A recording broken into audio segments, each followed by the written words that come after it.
What's up mga kadromis? Ngayon, Saturday, long run, 25 km. Yan, ang oras natin ngayon is 2:56. Mag-alis stress na guys.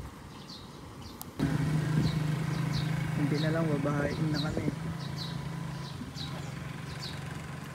Iba, minis pala. Ngayon nga pala guys is mag-easy run lang tayo. Easy long run. First 5K. Let's go. Ayun, mabutan naman tayo ng ulan. First 5K natin is 24 minutes. Let's go. What's up guys? Ngayon naka 10K na. 51 minutes.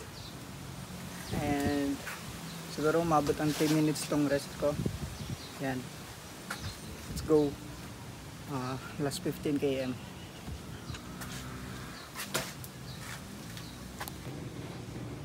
15 km guys. Let's go. Kunti na lang, last 10 km. Okay, let's go.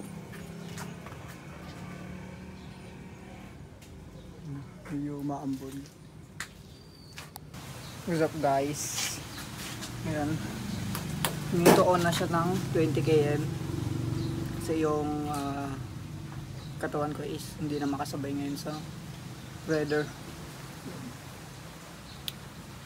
Baga mahangin tapos masyadong malamig, kaya tumataas yung heart rate, tapos ang dami pang tubig sa daan, hassle din kasi basa yung sapatos natin and nagkakasi ng mabigat na steps. Yun, mahirap yakbang. Ito pala yung naging result ng run. 20 km, average pace 4:54, 1 hour 38 minutes. Guys, may gusto talaga tayong ma-achieve. Kaso nga lang, hindi maganda yung panahon ngayon. Pero okay lang yan kasi at least nagawa natin siya ng at least. Sabihin natin 85 to 90%. Kaya okay na yan.